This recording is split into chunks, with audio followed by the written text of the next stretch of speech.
একটা পোস্ট দেখছিলাম, আমি জানি না সেটা আমি সোশ্যাল মিডিয়াতেই দেখছিলাম। হোটেলের জন্য একটি নাম্বার দেওয়া হয়েছে, অফকোর্স হেল্পলাইন নাম্বারও করা হবে।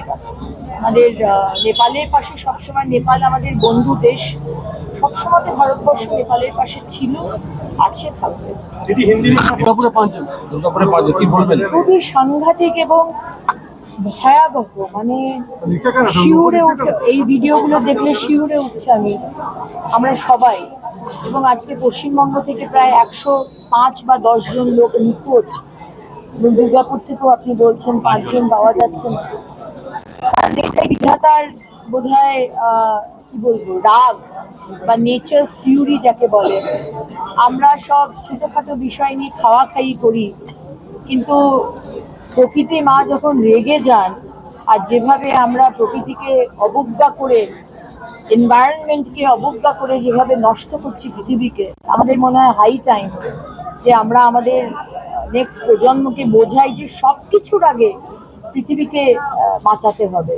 এই জলা জমি বুঝিয়ে বাড়ি তৈরি করে দেওয়া, আর সেম জিনিস পাহাড়েও হচ্ছে, এবং টোটাল ব্যালেন্স এদিক ওদিক হয়ে যাচ্ছে। সুতরাং কি কারণে হয়েছে তার এক্সাক্ট সাইন্টিফিক রিজন আমার এখনো জানা নেই, কিন্তু বেশিরভাগ জায়গাতেই আমরা দেখি যে ব্যালেন্স এদিক ওদিক হয়ে যাচ্ছে বলে আজকে এই ধরনের ফ্ল্যাশ ফ্লাড যাকে বলে সেটা হচ্ছে। এবং কত লোক মারা গেছে, ধুয়ে চলে গেছে। আমি দেখছিলাম একটা বডি, তাকে নিয়ে যাচ্ছে যার বডির অর্ধেক পাটা নেই, অর্ধেক পাট শুধু রয়েছে। মানে কি ফোর্সে প্রকৃতি এসে আঘাত করেছে। প্রকৃতির সামনে আমরা কেউ কিচ্ছু নেই, তাই সবকিছুর আগে আগে মা প্রকৃতিকে আমরা বাঁচাই। রাজ্য সরকার পক্ষ থেকে কোনো হেল্পলাইন, মানে একটা ক্লাস যেখানে গ্যালারি সিস্টেমের ক্লাস, যেখানে আমাদের ইংলিশ ক্লাস হতো, সেটাই আজকে গ্যালারি হিসেবে, অডিটোরিয়াম হিসেবে ধরা হয়েছে। তার এসিও ঠিক মতো চলছিল না, এত স্টুডেন্টস, এবং অনেক ছোট।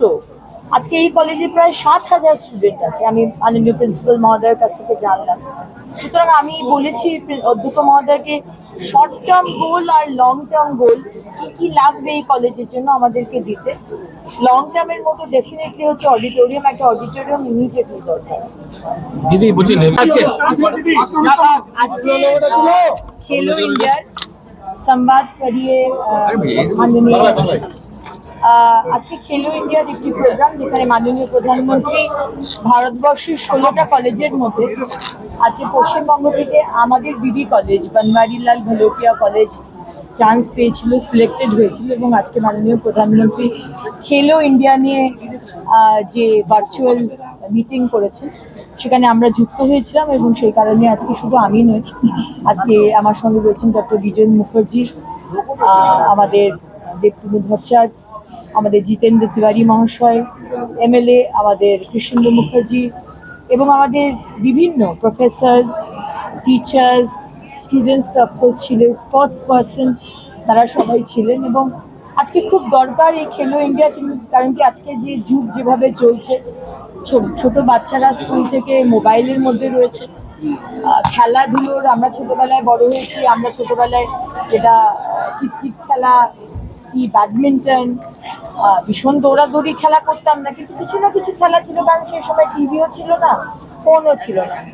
আজকে মাননীয় প্রধানমন্ত্রী বলেছেন যে প্লে স্টেশন দরকার নেই, দরকার প্লে গ্রাউন্ড।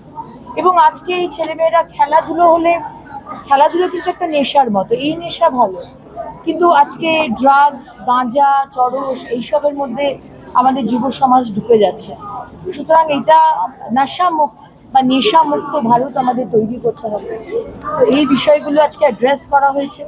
আজকে প্রত্যেকটা বিধানসভাতেই প্রায় ছোটোখাটো একটা অডিটোরিয়াম বা ইনডোর স্টেডিয়াম করার কথা মাননীয় মুখ্যমন্ত্রী বলেছেন। সুতরাং এটা একটা খুব পজিটিভ একটা জিনিস, এবং নতুন সরকার মাননীয় মুখ্যমন্ত্রী শুভেন্দু অধিকারীর নেতৃত্বে আজকে এত বছর ধরে কেন্দ্রীয় যে প্রকল্পগুলো হচ্ছিল না, আজকে খেলো ইন্ডিয়ায় কেউ গুরুত্বই দিত না, কিন্তু আজকে আমাদের নতুন সরকার আসার পর আজকে খেলো ইন্ডিয়া নিয়ে যে এত এত কাজ করা যেতে পারে, সেটা আবার করে শুরু হলো। কলেজের অডিটোরিয়ামের